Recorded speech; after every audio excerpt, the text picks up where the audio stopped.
آل محمد كما باركت على إبراهيم وعلى آل إبراهيم إنك حميد مجيد আয়োজিত মুহতি মাহফিলের মোহতারাম সভাপতি, উপস্থিত হযরত বুজুর্গ উলামায়ে কেরাম, সম্মুখপানে সমবেত দিন প্রিয়, ইসলাম প্রিয়, দিনদার ইমানদার মুমিন মুসলমান ভাইরা, আল্লাহ পাকের দরবারে আলিশানে শুকর। নগরবাড়ি পরিচিত একটি ইলমি কাননের নাম কারামতিয়া কওমি মাদ্রাসা। এই মাদ্রাসার বাৎসরিক মাহফিলে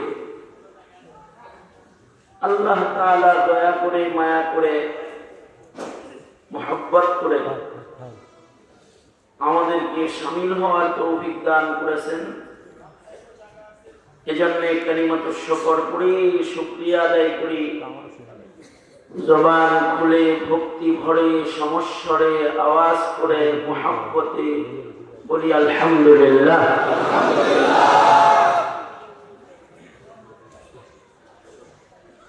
মাদ্রাসার মাহফিল বাদাল মাগরিব আমার ইআলান ছিল আলোচনা করা।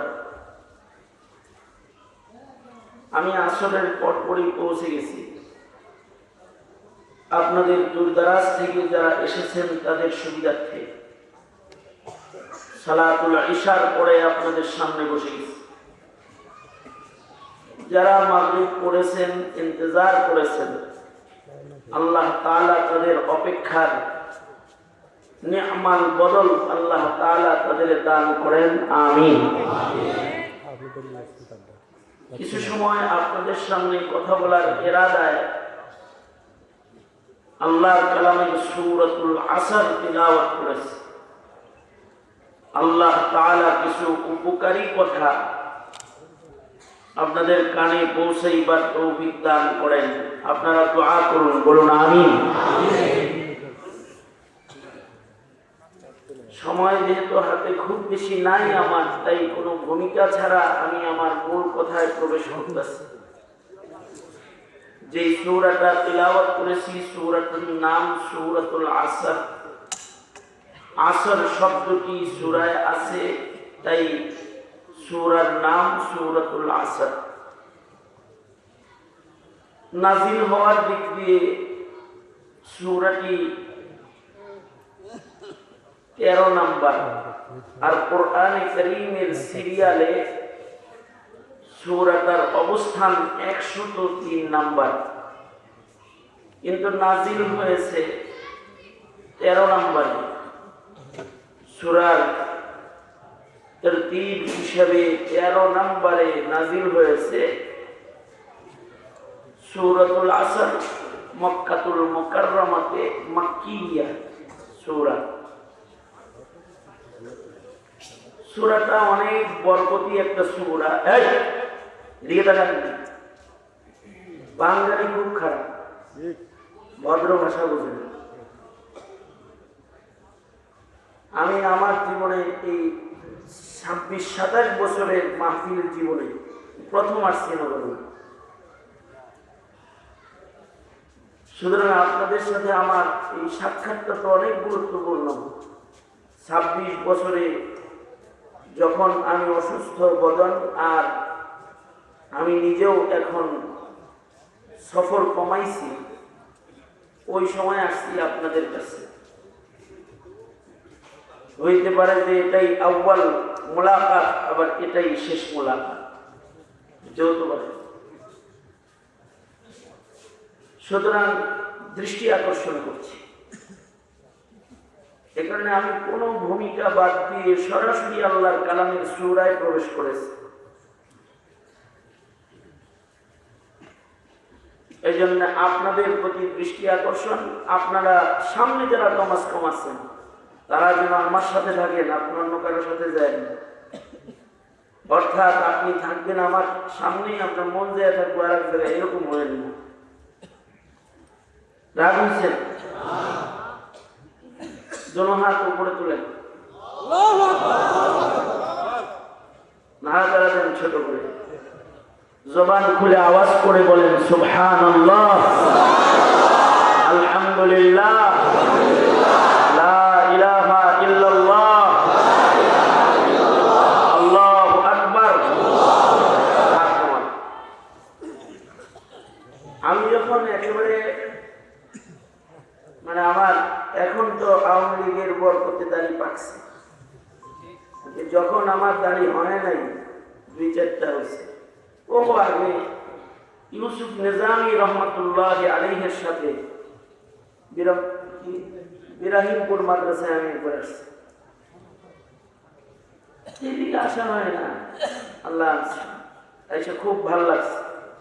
আপনাদের মাদ্রাসার আসিফুল্লাহ কেরাম আমার পূর্ব পরিচিত, তাদের কামনা আসি, কিন্তু আমার স্বাস্থ্যে মানে না, তাই আসে। আপনাদের সভাপতি সাহেব, ওনার একটা গুণ হলো, আমার কাছে যেটা সবচেয়ে ভালো লাগছে অল্প সময়, ওনার একটা গুণ, সেটা হলো উনি মেজাজ সেনাস। মেজাজ সেনাস বুঝেন আপনারা? বুঝেন না? এটা আমি বাংলা করে দিই শব্দটা। এটা হইল কিছু বলার আগেই বুঝি, বলার আগে বোঝা। যেমন আমার কাটা চামিচ লাগবে, উনি আগেই বুঝে। এখন কাটা ছোট চামিচ লাগবে, কেউ বুঝে নাই, কিন্তু উনি বুঝে। এই মুহূর্তে আমার আরেকটা জিনিস দরকার, আমি চামু চামু ভাব, এর আগে উনি হাজির করেন। আল্লাহ তাআলা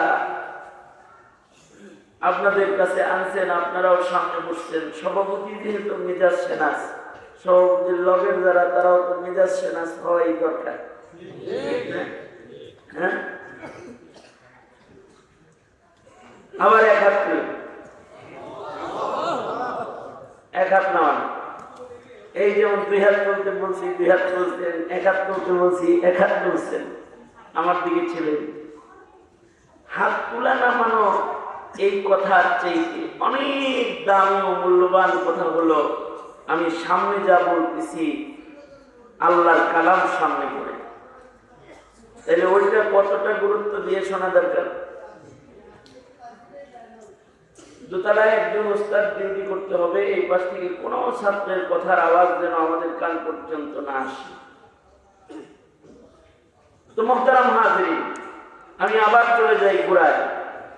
সূরা তেলাওয়াত করেছি সূরাতুল আসর, শব্দটা সূরায় আছে, তাই সূরার নাম সূরাতুল আসর। নাজিল হওয়ার দিক দিয়ে এটি 13 নম্বর, কোরআনের সিরিয়ালে 103 নম্বর। আয়াত আছে মাত্র 3টা। কত মিল দেখছেন?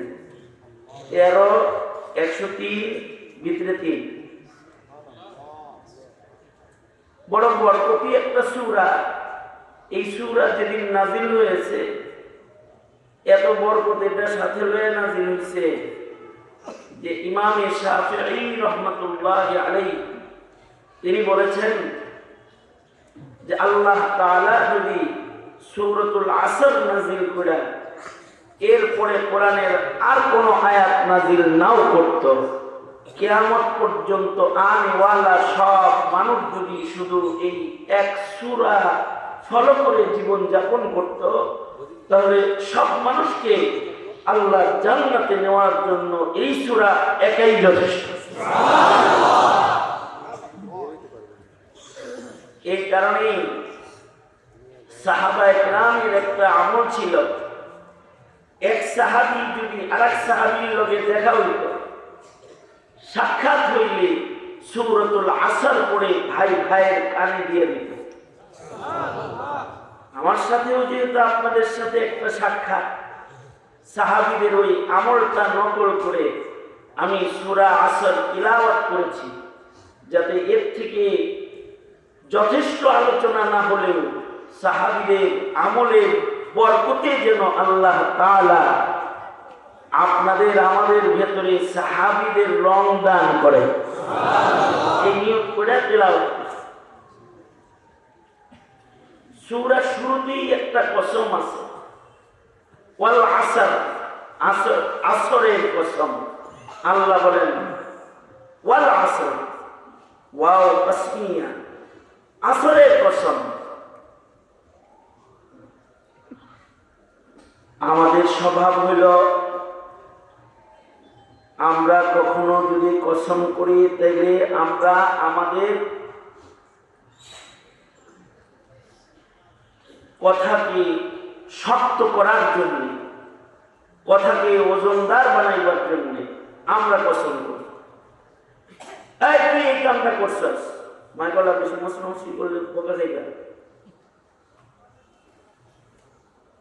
তুই এই কাজটা করছিস, না আমি করিনি, না তুই করছিস, না করি নাই, খোদার কসম করি নাই, তাইলে মনে হয় করস নাই। তার মানে হলো কসম মানুষের কথার ওজনকে বাড়ায় দেয়।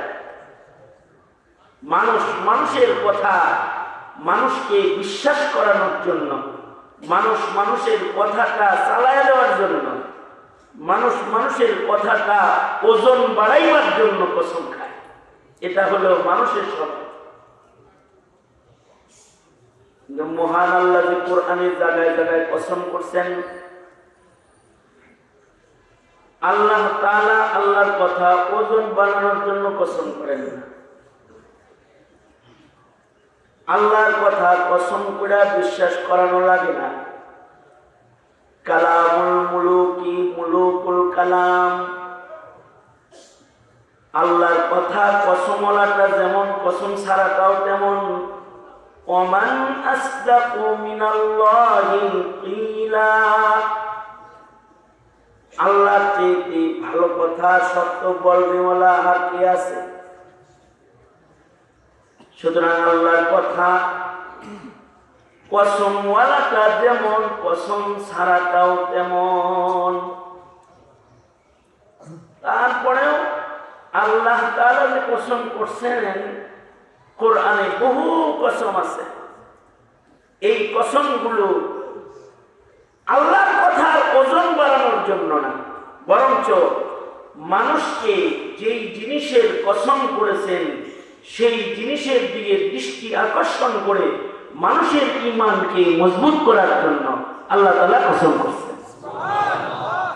ওই জিনিসটার দিকে দৃষ্টি আকর্ষণ করছে, ওইটা দেখো, এটা দেখো, ওয়াল কাসর, ওয়াল ফাজর, ফজর দেখো, ওয়াশ শামস, সূর্য দেখো, ওয়াল কামার, চন্দ্র দেখো, ওয়াল আসর, আসরের দিকে একটু তাকাও। সবগুলোর ভেতরেই তাকাইলেই ঈমান বেড়ে যাবে। তার মানে সূর্য সব সময় আলো দেয় না, কখনো ডুবে যায়, তুমিও ডুবে যাবা। সূর্য কখনো কখনো গ্রহণ লেগে যায়, তোমার জীবনেও গ্রহণ লাগতে পারে। ওয়াল কামার, চাঁদ সব সময় হাসে না, কখনো কখনো হারায় যায়, তুমিও এক সময় হারিয়ে যাবে।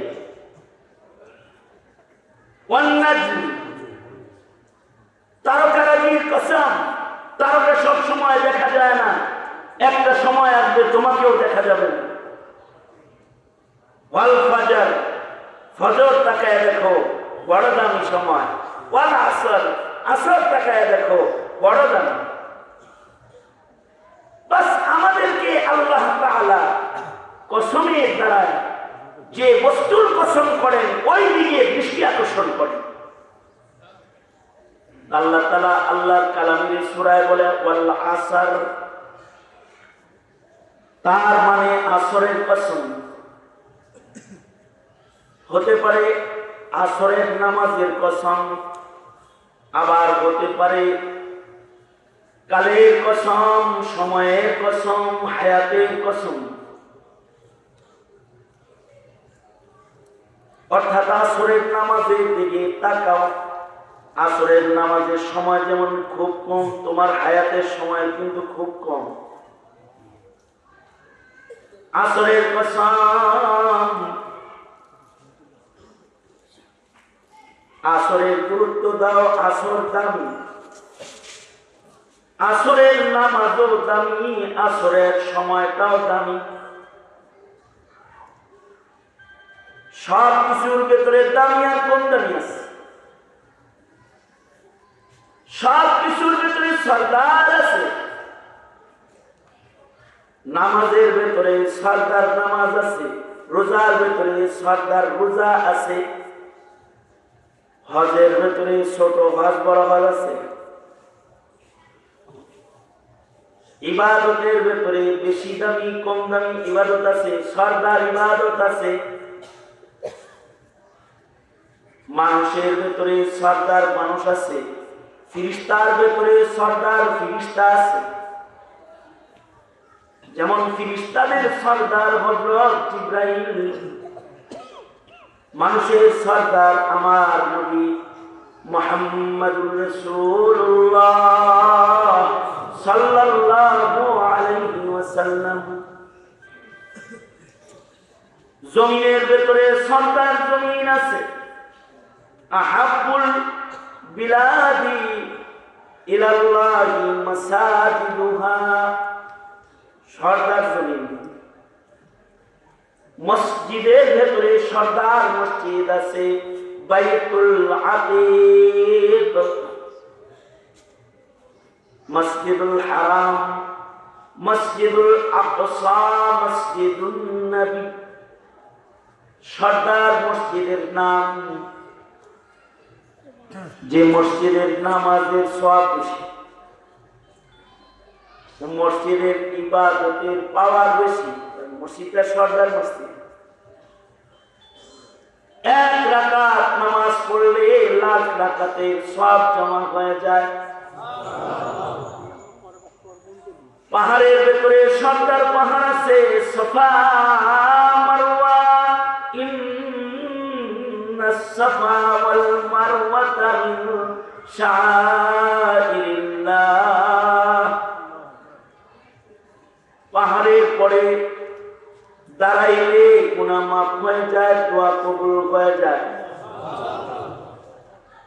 পাথরের ভেতরে সরদার পাথর আছে, চুমা দিলে গুনাহ টেনে নেওয়া যায়। হাজারুল আসওয়াদ, মাকাম ইব্রাহিম।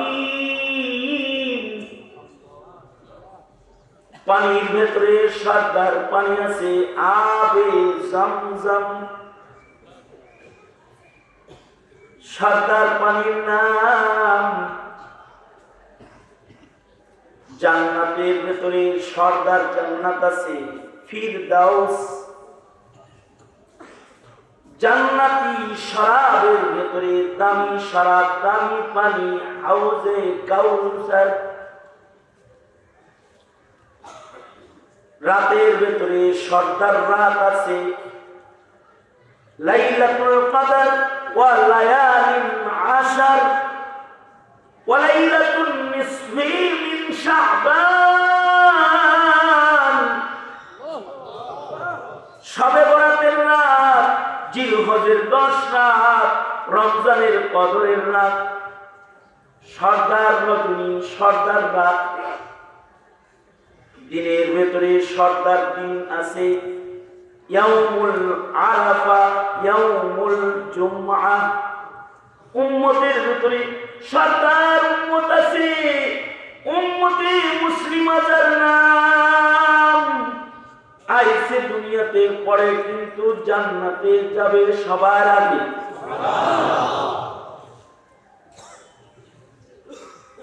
রোজার মাসের ভেতরে সরদার মাস, মাসের ভেতরে সরদার মাস, রোজার মাস। শাহরু রমাদান আল্লাযী উনজিলা ফীহিল কুরআন। কিতাবের ভেতরে সরদার কিতাব আছে, কুরআন। সাহাবীদের ভেতরে সরদার সাহাবী আছে, আবু বকর, ওমর, উসমান, আলী। মাযহাবের ভেতরে বড় মাযহাব, বড় ইমাম আছে, ইমামে আযম হানাফিউল মাসলাক। তরিকার ভেতরে সর্দার তরিকা আছে চিশতি। ওলি বুজুর্গদের ভেতরে সর্দার ওলি বুজুর্গ আছে। ওরকম সময়ের ভেতরেও সর্দার সময় আছে, 24 ঘন্টার ভেতরে সর্দার সময় আছে। দামি সময় আছে, যে সময়গুলোর অনেক দাম। 24 ঘন্টার মধ্যে দামি সময় সালাতুল ফাজর, ওয়াক্তুল ফজর। ইবাদতের ভিতরে সর্দার ইবাদত নামাজ, নামাজের ভিতরে সর্দার নামাজ সালাতুল ফজর। কারণ সালাতুল ফজর দামি সময়ের নামাজ। সালাতুল ফজর কুরবানিওয়ালা নামাজ। সালাতুল ফজরের মধ্যে কষ্ট বেশি, এই জন্য এর পাওয়ার বেশি। শীতের রজনীর আরাম হারাম কইরা লেপের নিচ থেকে উঠা ঠান্ডা পানি দিয়া ওযু কইরা আল্লাহর কদমে দাঁড়ায় যেতে হয়। চোখের দুর্বল দেখের ঘুমকে তাড়ায়া আল্লাহর কালাম লম্বা সময় শুনতে হয়। কারণ ইমাম ফজরে কোরআন পড়ে, লম্বা করে পড়ে। কারণ ফজরের সাথে কোরআনের আলাদা একটা সম্পর্ক। আকিমিস সালাতা লিদুলুকিশ শামসি ইলা গাসাকিল লাইলি ওয়া কুরআনাল ফাজর। ফজরের সাথে আল্লাহর কোরআনের তাআল্লুক করে জমজমাত। এখানে ফজরে লম্বা করে কোরআন পড়া হয়। দুর্বল বদনে দাঁড়িয়ে দাঁড়িয়ে ইমামের লম্বা কেরাত ফজরে শুনতে হয়। সর্দার নামাজ, লম্বা নামাজ। নামাজটা সর্দার ওয়াক্তের নামাজ। 24 ঘন্টার ভিতরে সবচেয়ে দামি ঘন্টা হলো ওয়াক্তুল ফজর। এই ওয়াক্তটাকে মাকামে নবুওয়াত দেয়া হয়েছে। অর্থাৎ সুবহানাল্লাহ বলার লেগে বসে একটা খবর দিই। অর্থাৎ বাবা আদম থেকে শুরু করে আমাদের নবী পর্যন্ত যত নবী দুনিয়ায় আসছে সব নবীদেরকে নবুওয়াত আল্লাহ তাআলা ফজরের ওয়াক্তের সময় দান করেছে।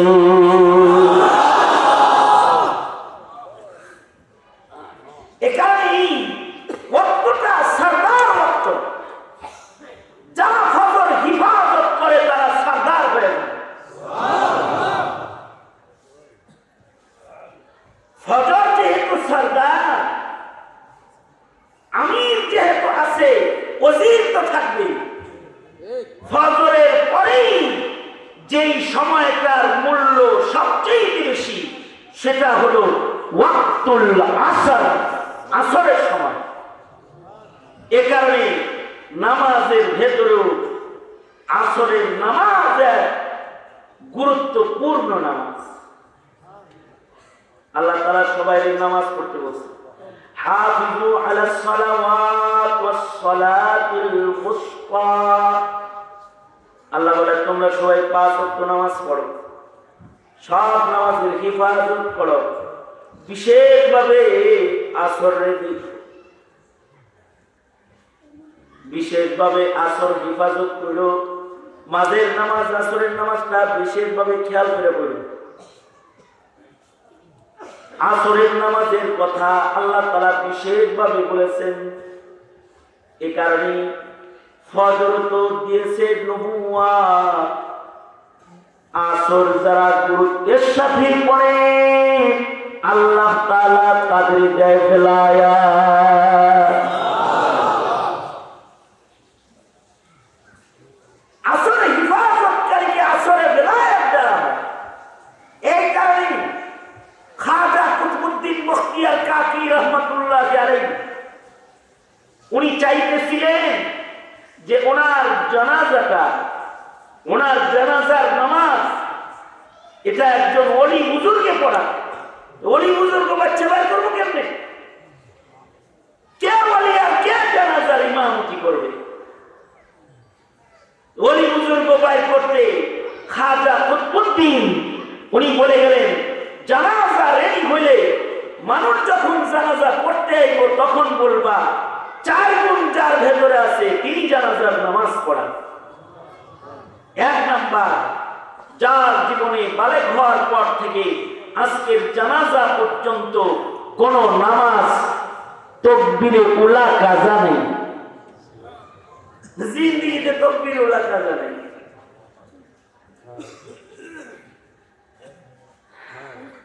এমন মানুষ পাওয়া যাবে যারা জিন্দেগিতে নামাজ পড়ে। আর এখানে শর্ত হলো সে জানাজার নামাজ পড়াবে যার বালেগ হওয়ার পর থেকে আজকের জানাজা পর্যন্ত কোন নামাজের তাকবীরে উলা ছুটে নাই। আল্লাহু আকবার করে বলেন। এটাও কি সম্ভব? অসম্ভবের কি আছে? যে নিজের গোলাম মনে করে তার জন্য সম্ভব।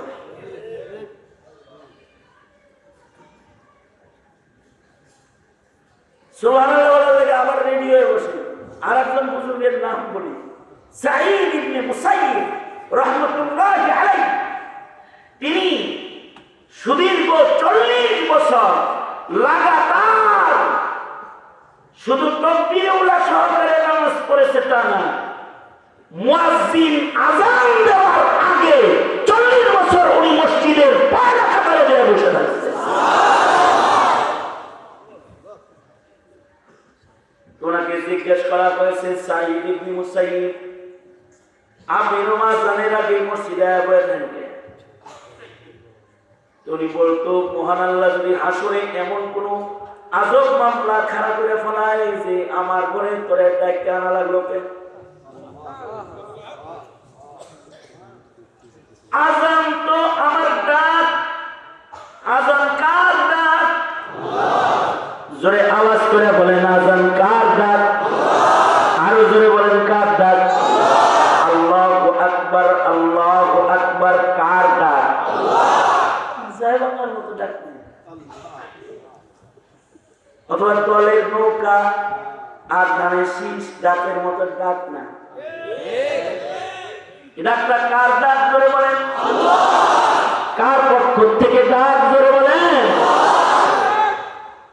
এ ডাক নামাজের ডাক, এ ডাক ঈমান জাগানি ডাক, এ ডাক ইলাহি কালিমাতুল্লাহ ডাক, এ ডাক বাতিলের ভীতির ডাক,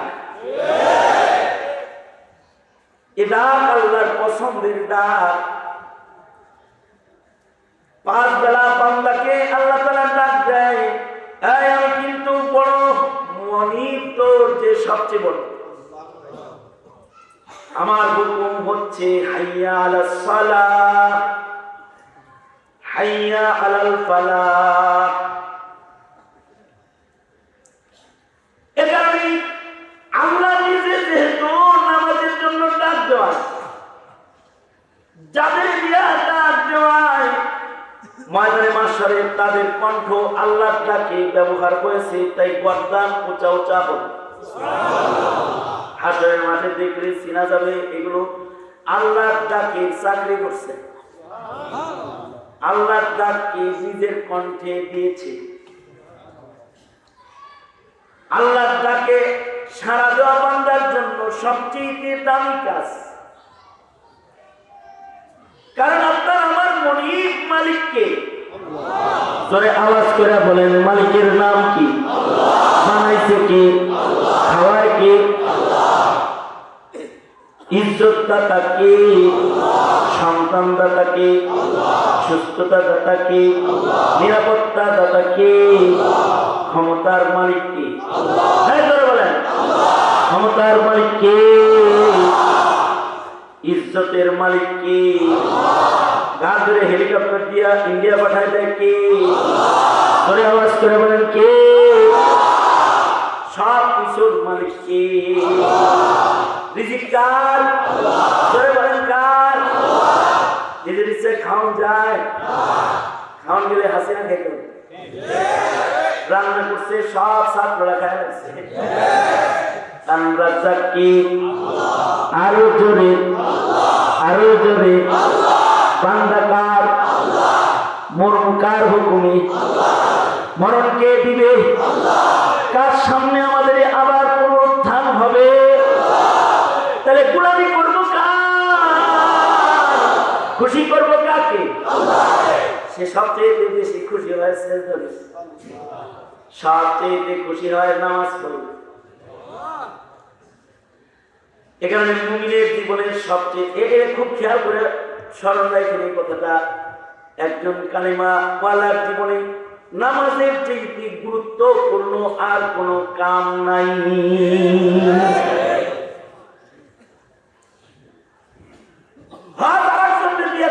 অসুস্থ হয়ে গেল, রোজা রাখতে না পারলে আরেকজনকে দিয়া সেহরি ইফতার করাইয়া সওয়াবের আশা করন যায়, কিন্তু নামাজ আরেকজনকে দিয়ে পড়ান যায় না।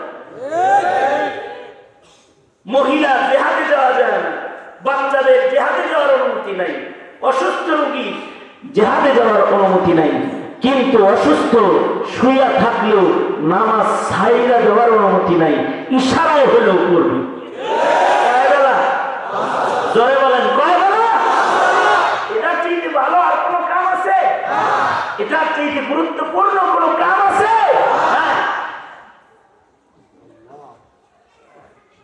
এবং এই কামটা করলে মানুষের জিন্দেগি সুন্দর করবেন আল্লাহ নিজে। আল্লাহ বলেন ইন্নাস সালাতা তানহা আনিল ফাহশাই ওয়াল মুনকার ওয়া লাযিকরুল্লাহি আকবার। নামাজ পড়লে পরে নামাজটাকে দুনিয়ার সব গুনাহ থেকে বাঁচায় রাখবে, নামাজিকে নামাজে গুনাহ থেকে বাঁচায় রাখবে। তাহলে নামাজ পড়া দরকার না ছেড়ে দেওয়া দরকার? ঘরে না মসজিদে? একা একা না জামাতে? এক ওয়াক্তের সময় আর এক ওয়াক্ত নাকি ওয়াক্ত মতো? জোরে বলেন। শুধু জুমার নামাজ নাকি 5 বেলা? জোরে বলেন। শুধু ঈদের নামাজ? কিছু আছে শুধু ঈদের নামাজ পড়ে, কিছু আছে সপ্তাহে শুধু জুমার নামাজটা পড়ে। না না না, নামাজ 5 বেলা পড়তে হবে। নামাজ যদি কেউ ইচ্ছা করে ছাড়ে, তাহলে ইমাম আহমদ বিন হাম্বল বলে তার গর্দান কেটে দাও, কারণ সে নামাজ ছাড়ার কারণে মুরতাদ হয়ে গেছে। আর ইমামে আজম আবু হানিফা রাহমাতুল্লাহ আলাইহি বলেন যে নামাজ পড়ে না তাকে জেলখানায় পাঠিয়ে দাও, কারণ যে নামাজ পড়ে না আল্লাহর জমিনে হাঁটার অধিকার তার নাই, আল্লাহর সূর্যের আলো দেখার অধিকার তার নাই, আল্লাহর কাছের ছায়ার নিচে বসার অধিকার তার নাই। বেনামাজির চেহারা আল্লাহর গোলামদের দেখানোর কোনো দরকার নাই। ইমামে আজম বলে ইচ্ছা করে নামাজ ছাড়লে তারে জেলখানায় পাঠায় দাও। 16 বছর সরকার উল্টা বসছে, নামাজি আর বেঈমান ধরে ধরে সংসদে পাঠাইছে আর মোল্লা ধরে জেলে পাঠাইছে।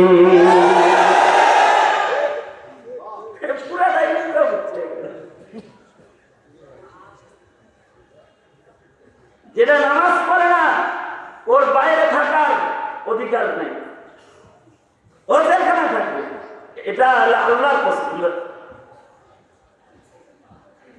হ্যাঁ, বেনামাজির একজনে পছন্দ করে, আপনারা বলেন। আর বেঈমান যে, আমার কথা খুব সূক্ষ্ম, কারণ আমার কথা না, সুন্দর সুন্দর কথা, মুরব্বীদের কথা। বেঈমানকে পছন্দ করে শয়তান? না না, বেনামাজি যে ওরে পছন্দ করে শয়তানে, আর বেঈমান যে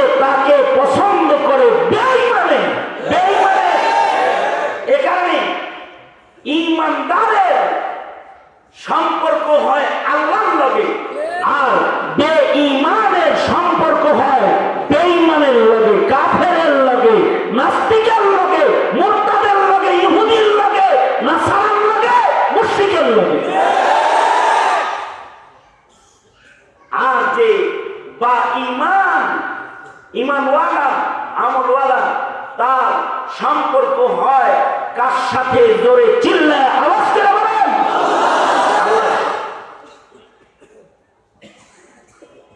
আল্লাহ। আমার যুব সমাজ, তোমরা যারা আছো, তোমরা নামাজকে জরুরি কাম মনে করো না।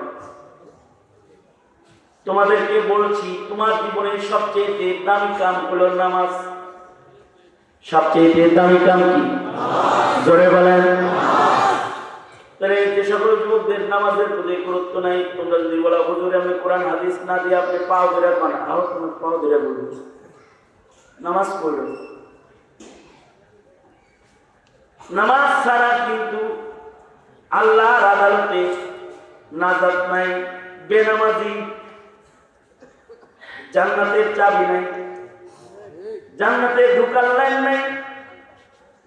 সবার আগে নামাজের হিসাব হবে, সবার আগে। এ কারণে আল্লাহ তাআলা নামাজ হিফাজত করতে বলে 4 ওয়াক্ত তো হিফাজত করা সেগুলো সহজ, কিন্তু ওয়াল আসর, আসরের কসম, এটারে বিশেষভাবে দেখ। আমি কসম খাইছি, আল্লাহ তাআলা কসম করেছে, এটার দিকে দৃষ্টি আকর্ষণ। ওয়াসসালাতিল উসতা, আসরের নামাজটা বিশেষভাবে হেফাজত করো। কারণ হলো এটা দুর্বল ওয়াক্তের নামাজ। ঘুমন্ত অবস্থায় ফজর কাজা হয়, আর জাগ্রত অবস্থায় আসর বেশি কাজা হয়। ঘুমন্ত অবস্থায় কাজা হয় ফজর, আর জাগনা অবস্থায় কাজা হয়।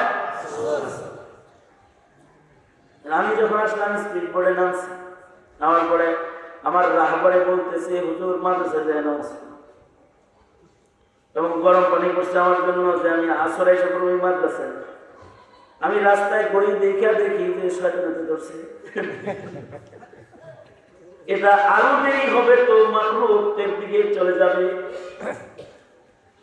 সুতরাং ওই পর্যন্ত যাওয়ার দরকার নাই, গাড়ি রাস্তায় ব্রেক করো। ওয়াসসালাতিল উসতা,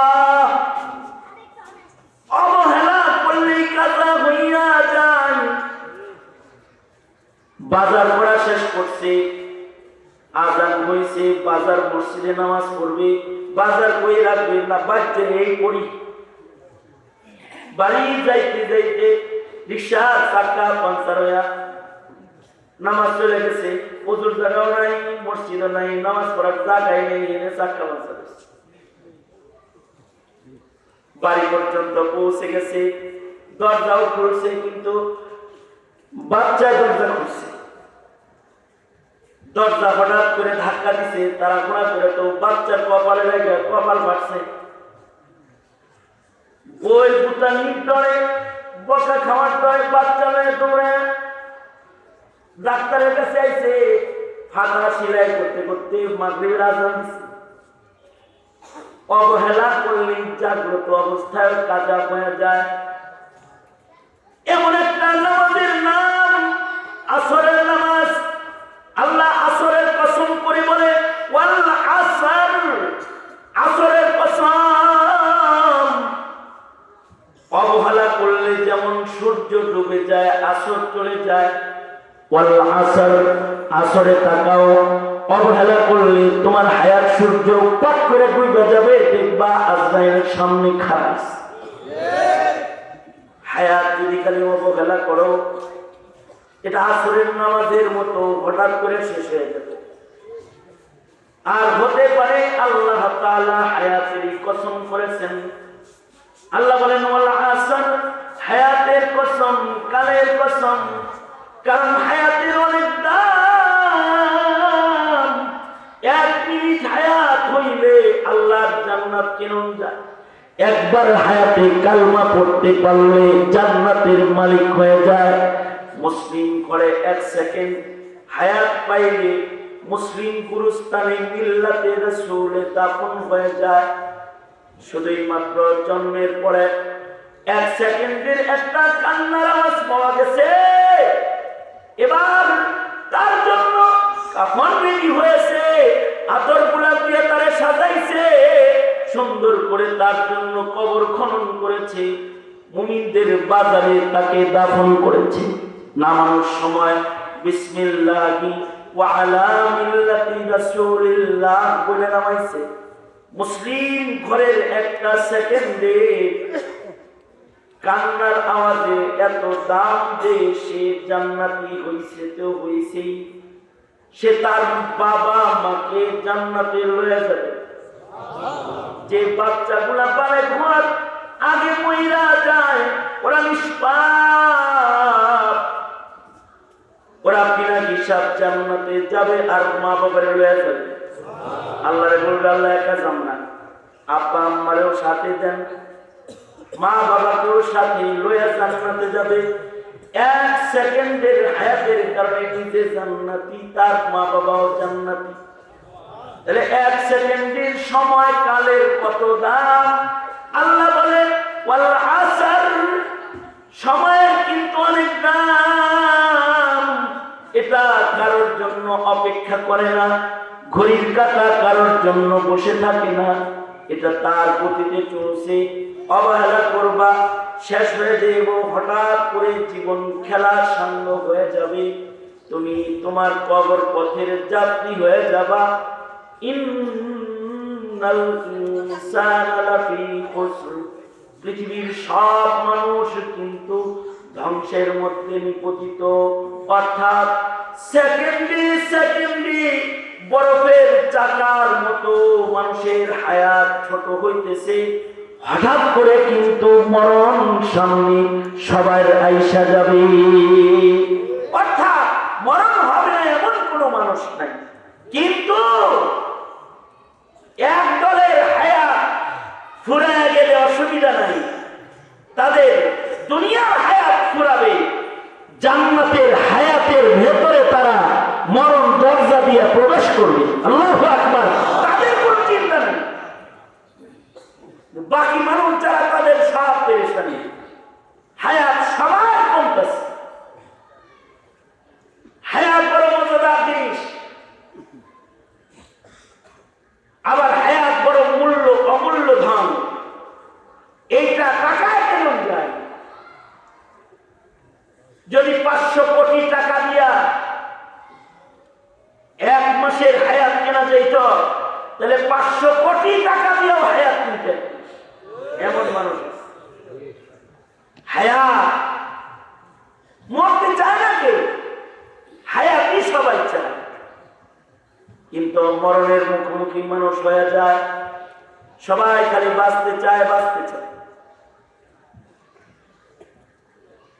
নবীরাও বাঁচতে চাইছে, মুসা নবীও আজরাইলের সাথে থাপ্পড় লাগাইছে। ওলি বুজুর্গরাও বাঁচতে চায়, যত বুড়া হয় সেও বাঁচতে চায়। সাসারে জিজ্ঞেসি বয়স কত, কয় 98। মনে কোনো আশা আছে? আর 2 বছর হইলে 100 পুরা হয়। তার মানে 98 বছর পরেও 100 পুরা কইরা যাইবার চায়, বাঁচতে চায়। 100 বছরের মানুষের খাতায় নাম দিতে চায়। সবাই খালি বাঁচতে চায়, কেউ মরতে চায় না। কিন্তু আল্লাহর রাসূল সাল্লাল্লাহু আলাইহি ওয়াসাল্লাম আরজালে উমর থেকে পানাহ চাইছেন। আল্লাহর রাসূল বলে, অনেক লম্বা হায়াত আমার দরকার নাই আল্লাহ, বুড়া থুরথুরা কইরা মারা এমন লম্বা হায়াত আমি তোমার কাছে চাই না, এটা থেকে পানাহ চাই। কিছু মানুষ আছে বুড়া থুরথুরা হয়ে যায়, তার চোখ চলে যায়, তার কান চলে যায়, তার হাত অচল হয়ে যায়, তার পা অচল হয়ে যায়, চোখে দেখে না, কানে শোনে না, চলতে পারে না, তার মুখে দুর্গন্ধ, চোখে ক্যাতর, তার পেশাব পায়খানা ঘরে করতে হয়। এমন দুর্বল হায়াতের চাইতে মরে যাওয়া ভালো। এখানে আল্লাহর রাসূল দোয়া করতেন, আয় আল্লাহ, আরজালে উমর থেকে আপনার কাছে পানাহ চাই, বয়োবৃদ্ধ দুর্বল জিন্দেগি থেকে আপনার কাছে পানাহ চাই। কারণ অতিরিক্ত বয়োবৃদ্ধ হয়ে গেলে তার মায়া মমতা মানুষের ভেতর থেকে উঠা যায়। ঘরে যদি মা বাপ বুড়া হয়ে যায়, সন্তানদের মায়া মমতা করবে না। বেশি বুড়া হয়ে ঘরে পেশাব করে, এবার সন্তানেই দোয়া করে, যায় না। বিবি যতদিন জওয়ানি ছিল ততদিন এক ঘরে রয়েছে, বিছনায় পেশাব পায়খানা করে তো ঘর পাল্টায় আয়া সাফ করে দেয়। কাউকে কখনো কখনো বৃদ্ধাশ্রমে চলে যেতে হয়। নেক তরিকায় অনেক সময় ঘর থেকে ধাক্কায় বাজারে অথবা তবলিগে পাঠায়, বাড়ি গাড়ি টেনশন করে লাগাইছেন তো বুড়া মানুষ হায়াত কামে লাগানো দরকার, এরে পাঠায় কিন্তু চিল্লায় ধাক্কায়। তাছাড়া বাজারে পাঠায় দেয়, ঘরে থাকলে বেশি কথা কয়, কারণ ব্যালেন্স নাই, হুশ হাওয়াস নষ্ট হয়েছে, নিজের কথা নিজেরই মনে থাকে না। ডিসি ছিল, ডিসি একটা জেলার দায়িত্ব পালন করেছে, এত দুর্বল হয়েছে নিজের দায়িত্ব পালন করার মেধা শক্তি নাই। আমার দাদা লম্বা হায়াত পেয়েছে, যখন বেশি হায়াত হয়ে গেছে এবং স্মরণ শক্তি তো গেছে গেল, স্মরণ শক্তি চলে যাওয়ায় আমার দাদি মাঝে মাঝে জিজ্ঞেস, ওজু আছে? আছে, ঘুমাতে করছে কিন্তু। আমার দাদি বলতেন, আরে আপনি না ঘুমাতে উঠলেন, ঘুমাইছিলেন না। তারপরে হলো একটু আগে ঘুমাইছে, এটাও ভুলে গেছে। একবার নামাজ পড়াইছে আমার দাদি আমার দাদাকে, আবার বলতেছে এই জোর পড়া লাগবে না, আপনারা পড়লেন একবার তো পড়ছি নাকি? তার মনে হলো নিজের কেবল ঘটে যাওয়া কাজটাও সে ভুলে গেল। অমন হায়াত, এইটা আল্লাহ রাসূল বলেন এ পর্যন্ত আল্লাহ আমার দেওয়ার দরকার নেই, এটা থেকে আমি পানা চাই। হ্যাঁ, অবশ্য কাউকে যদি আল্লাহ লম্বা হায়াত দেয় আর যদি সেরকম ভুলে যায়, তার জন্য নবীজি একটা খোঁজখবর দিয়েছে।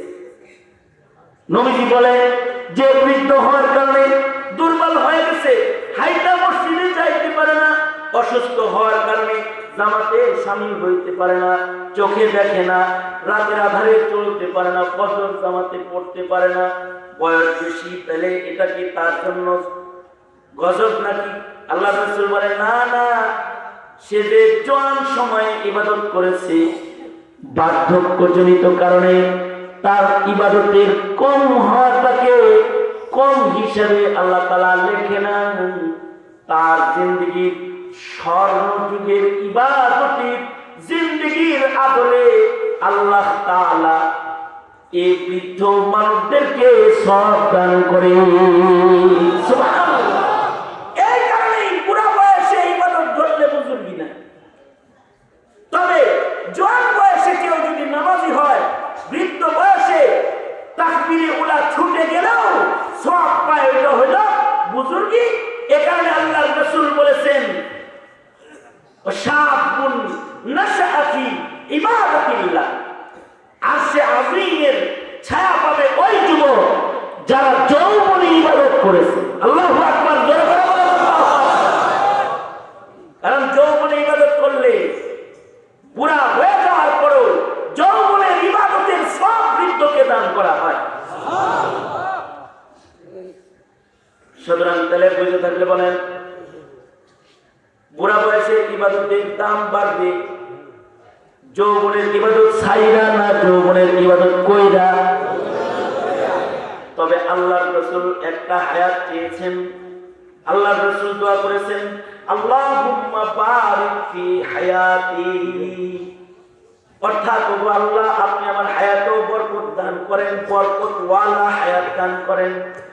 ওই হায়াতের দরকার নাই যেই হায়াতে নামাজ নাই, ওই হায়াতের দরকার নাই যেই হায়াতে কোরআন তেলাওয়াত নাই, ওই হায়াতের দরকার নাই যেই হায়াতে রাতের নামাজ নাই ওই হায়াতের দরকার নাই। যেই হায়াতে আপনার গোলামি নাই, কারণ যেই হায়াতে আল্লাহর গোলামি আছে ওই হায়াতটা অল্প হলেও অনেক দামি। সুবহানাল্লাহ। এ কারণে আল্লাহর কাছে সব সময় বরকতওয়ালা হায়াত চাইবে। রজব শাবান আসলে আল্লাহর রাসূল হায়াত চাওয়ার দোয়া শিখিয়েছেন আলাদা, কারণ মুমিনের জীবনে রমজানের চাইতে বরকত আর কিছুতে নাই। ঠিক কিনা? জোরে আওয়াজ করে বলেন, আরো জোরে আওয়াজ করে বলেন। কারণ রমজানে আছে লাইলাতুল কদর, রমজানে নফলে ফরজ, ফরজে 70 গুণ বৃদ্ধি, দোজখ বন্ধ, জান্নাত খোলা, ইবলিস তালা, ইবাদতের লজ্জা মজা দিয়ে ভরা। আল্লাহু আকবার করে বলেন। এই সময় কাছে আসছে তো আল্লাহর রাসূল রজব মাসের শুরু থেকেই বলতেন হায়াত বাড়াও, এখন কমায় না কিন্তু এখন হায়াত বাড়াও। ওইভাবে আল্লাহরে বলো, আল্লাহ কোন রকম তরিটা রোজায় ফিরে দেয়। আমার সাথে পড়েন সবাই আল্লাহুম্মা, জোরে বলেন আল্লাহুম্মা বারিক লানা ফি রাজব ওয়া শাবান ওয়া বাল্লিগনা রমাদান।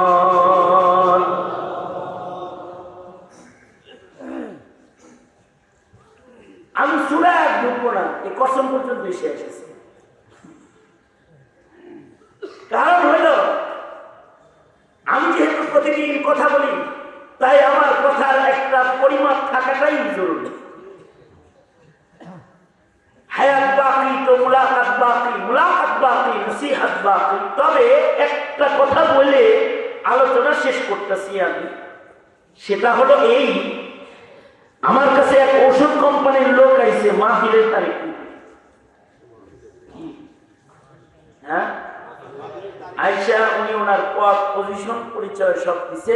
তাই আমি বললাম আপনার মতো লোক একজনের লগে খাতির হইলে তো অনেক লাভ। কি করবো আমি রসিকতা করতেছি, কি হলো কেমন লাভ? আমি দেখেন আপনি ওষুধ কোম্পানির লোক, আর এই আখির জমানায় ফরমালিন খাইতে খাইতে রোগবালের অভাব নেই। যদি একটু খাতির টাতির হয় আপনারা ফ্রি ওষুধ তো দেন না? হ্যাঁ, সব দামি ওষুধের স্যাম্পল আমার ব্যাগের ভিতরে আছে। এগুলো কি করবে? ডাক্তারদেরকে দিই, ওই ডাক্তার ছাড়াও দেওয়া যায় আছে।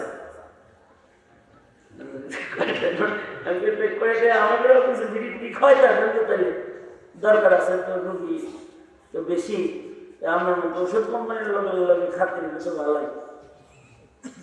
গেলাম কি কি রোগের ওষুধ আপনার কোম্পানি বানায়? জ্বর, ঠান্ডা, কাশি, আমাশা যা যা আছে সবগুলো ফিলিস্তি, সব ঔষধ আমাদের কোম্পানি বানায়। এই যে স্যাম্পল এগুলো আমরা মার্কেটিং করি। তাই বললাম যে আপনার কোম্পানির অবস্থা কি পজিশনে আছে? পজিশন বেশি ভালো না। আমি বললাম একটা কাজ করেন, একটা ওষুধ বানান, পজিশন ভালো হয়ে যাবে। ওষুধটা কি ওষুধ বানাইবেন? আমি বলে দিই, ওষুধের উপরে লিখবেন হায়াত বড়ি,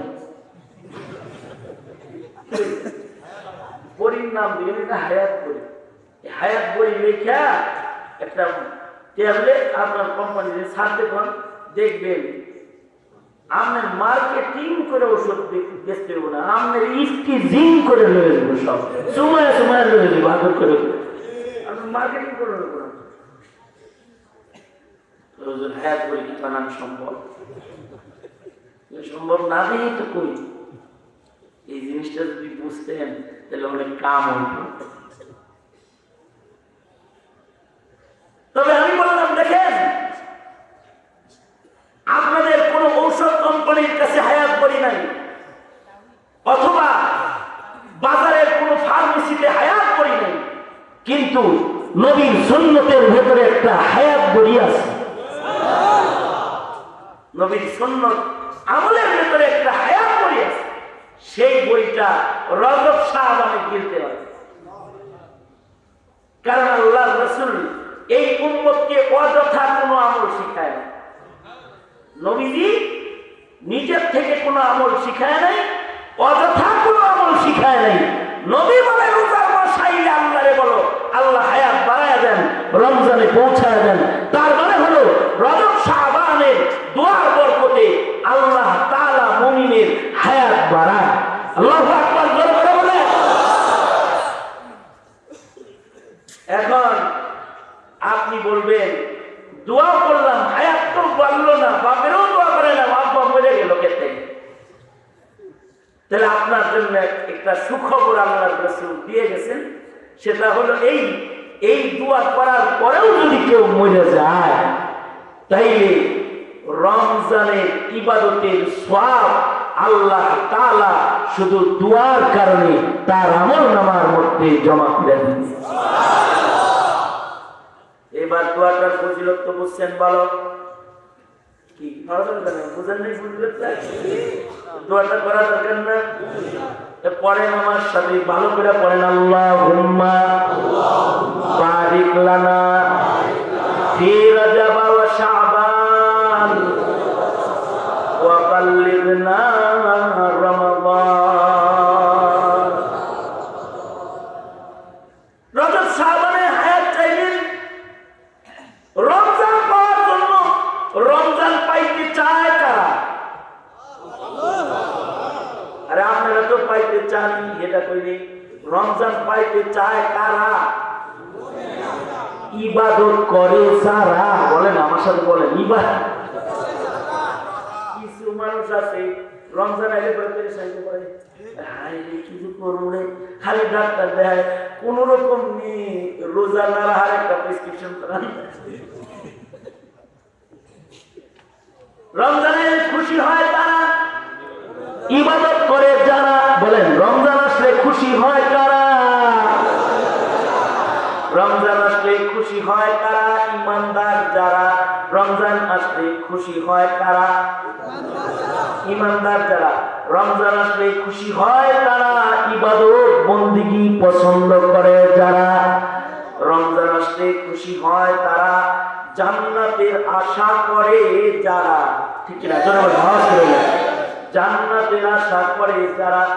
রমজানে খুশি হয় তারা, মাগফিরাত কামনা করে যারা। রমজান আগে আসলে খুশি হয় তারা, আল্লাহকে পাইতে চায় যারা। তখন তারা রাতের নামাজ, দিনের তেলাওয়াত, সিয়াম সাধনা সবকিছু, লাইলাতুল কদর, এগুলো দিয়ে কারে খোঁজে? জোরে বলে। সুতরাং রমজানে যে ইবাদত করবে এই আশায় 2 মাস যে দোয়া করতেছে, তাকে আল্লাহ তাআলা শুধু দোয়ার কারণেই গোটা রমজানের ইবাদত করার সওয়াব তাকে আল্লাহ তাআলা দান করবে, যদিও সে রমজান আসার আগে মারা যায়। তাহলে বলুন দোয়াটা করলে লাভ হয় না লস হয়? এক নম্বর লস, হায়াত যদি বেড়ে গেল। যদি দোয়া কবুল হয় তাহলে হায়াত বাড়বো কয় মাসে? না, পাক্কা 11 মাসে। কারণ ওই যে রজব আর শাবান, এটা তো আপনি রজব মাসে এইভাবে করবেন, শাবান মাসে এইভাবে করবেন। শাবান মাসে আল্লাহুম্মা বারিক লানা ফি শাবান ওয়া বাল্লিগনা রমাদান, এটা করবেন না। শাবান মাসেও করবেন আল্লাহুম্মা বারিক লানা ফি রজব ওয়া শাবান। তার মানে এই শাবান, সামনের রজব সুদ্ধা আরো হায়াত চাই। এক রমজান না, রমজান আমি 2টা চাই। কয়টা চাই? জোরে আওয়াজ করে বলেন, কয়টা চাই? যদি কবুল হয়ে যায় তাহলে তো হায়াত পাবো 1 বছর, আর এক রমজান পাইবেন। আর নবী নিয়তের হাদিস প্রমাণ করে আপনি যে দোয়ার বরকতে সওয়াবটা পাবেন, একটার অবশ্যই না, কমও যদি দেয় তাহলে 20 রমজানের সওয়াব পাইবেন। মিনিমাম যদি মরে যান তাহলে নিয়তের কারণে এটা তো পাইবেন। আর আশা করছিলেন ইবাদতের, পুরা ইবাদতের সওয়াবই পাইবেন। গুণ হবে যদি 10টা হয়, তাইলে 10 দুগুণে 20। সামনে রমজান সূর্য পেছ লাগছে না, তাইলে কয়টা হয়েছে? হ্যাঁ, নেকি কামাই রমজান যায়, টাকা কামাই কষ্ট। নেকি কামাই সোজা, তবে নেকি কামাই বুঝাটা কষ্ট, টাকা কামাই বুঝা সোজা, বুঝা সোজা। কিন্তু নেকি কামাই বুঝা কঠিন, করা সোজা। এ কারণে নেকির কথা ওয়াজ, নসিহত, দাওয়াত, তাবলীগের মাধ্যমে বুঝাইতে হয়। তুমি বুঝো নাই, এ কারণেই বুঝাইতে হয়। এ কারণেই মুসলিম সমাজে ওয়াজের দরকার হয়। কারণ ওয়াজ না শুনলে কাদিয়ানি চিনবে না, ওয়াজ না শুনলে নাস্তিক চিনবে না, ওয়াজ না শুনলে বাতিল চিনবে না। কি কথা বলেন না কেন, আওয়াজ করে বলেন না কেন? আমি 22 দিন রিমান্ডে ছিলাম। মামলা কি জানেন না? আমার মামলা হলো আমি বাইতুল মুকাররমের উত্তর গেটে ককটেল মেরে পালিয়ে গিয়েছি। আমি জীবনেও ককটেল চোখে দেখিনি। আমি পুলিশকে বললাম যে এই তারিখে মামলা, এই তারিখে আমি তো ঢাকা ছিলাম না। পুলিশকে আপনি তো বরিশাল ছিলেন, আমরা জানি। আমি বরিশাল ছিলাম, মামলা এই তারিখে হলো, এইভাবে গ্রেফতার করা হলো, এটা কোনো বৈধ কাজ হলো? পুলিশ কয় উপরের নির্দেশ। আমি বললাম উপরের আরো নির্দেশ আছে, অপেক্ষা করেন। হুজুর বদদুয়া দিবেন না, বদদুয়া দিবেন না, আমরা কর্মচারী হুজুর।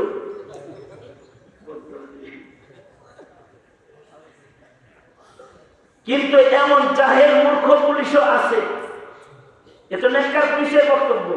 আর জাহেল পুলিশ যেটা রিমান্ডে এসে আমার দিকে হুজুর এত উত্তেজনাকর বক্তব্য আপনি দেন কেন? আমার বক্তব্য ছেড়ে দিতে টিভিতে, ছেড়ে দিয়া বড় স্ক্রিনে দেখায় আর হকি স্টিকার স্ট্যাম্প নিয়ে আমার রিমান্ড করতেছে। এরকম উত্তেজনা কেন? কাদিয়ানি কাফের, কাফের এরকম লাগাইতে হইব। আমি বললাম কেন, কি হয়েছে? না, কাদিয়ানি দেশে একটু মিউচুয়াল করে চলা যায় না। সবচেয়ে দুঃখজনক প্রশ্ন হলো তার, সে বলে হুজুর কাদিয়ানি কি আসলে কাফের? জানেন না, কাদিয়ানি কে কাফের যে বলে না সেও কাফের। জোরে আওয়াজ করে বলে, কাদিয়ানিকে যে কাফের মনে করে না সেও। সুতরাং আপনি আজ থেকে মনে করেন কাফের।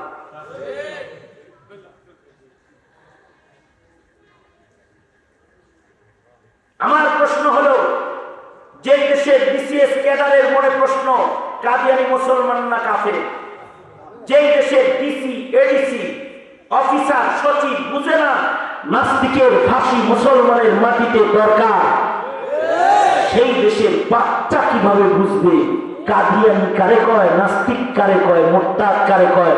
কারণ সিলেবাসের ভেতরে আল্লাহ রসুল চিনানের কোনো আয়োজন নাই, গোমাতা, ট্রান্সজেন্ডার আর ডারউইন চিনানোর আয়োজনে ভরা আছে। সঙ্গত কারণেই মোল্লা মুন্সির বসে বসে বুঝাইতে হয়।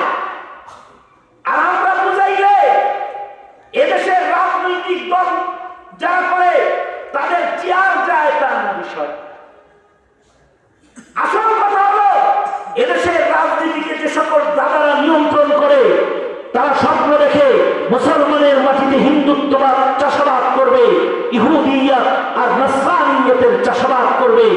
আলেমদের বক্তব্য শুনলে ওদের কলিজায় আগুন লেগে যায়, কারণ ওরা বোঝে যাদের কাছে মৌলবীর বক্তব্য চলে গেল তাদেরকে ধোঁকা দেওয়া সম্ভব হবে না। সুতরাং যুবক, তুমি রাজনীতি করো, তুমি কোন দল করবা, কি রাজনীতি করবা, বিশ্লেষণ তোমার। কিন্তু মনে রাখবে, দেশের যেই রাজনীতিকে কোরআন হাদিস সমর্থন করে না, সেই রাজনীতি তোমাকেও বেঈমান বানাবে। তোমাকে যদি বেঁচে যাও কোনো কারণে তুমি, তবে এই রাজনীতি যদি করতে থাকো, তাহলে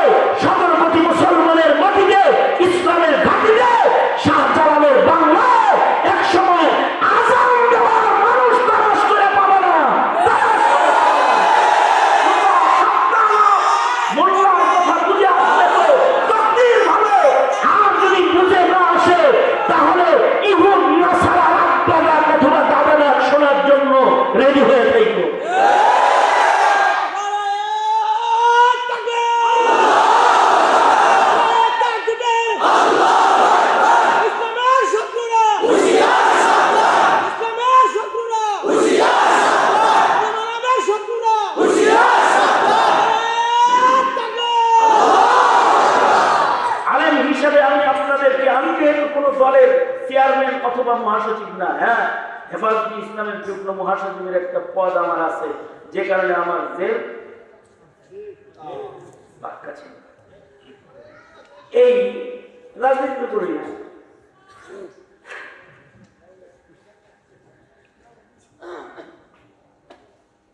কিন্তু রাজনীতি করি না তোমাদেরকে একটা সামনের জীবন, কারণ এখন এমন এক সরকার আছে, এরপরেই হয়তো কোনো নির্বাচনের সরকার ক্ষমতায় আসবে, তাই তো?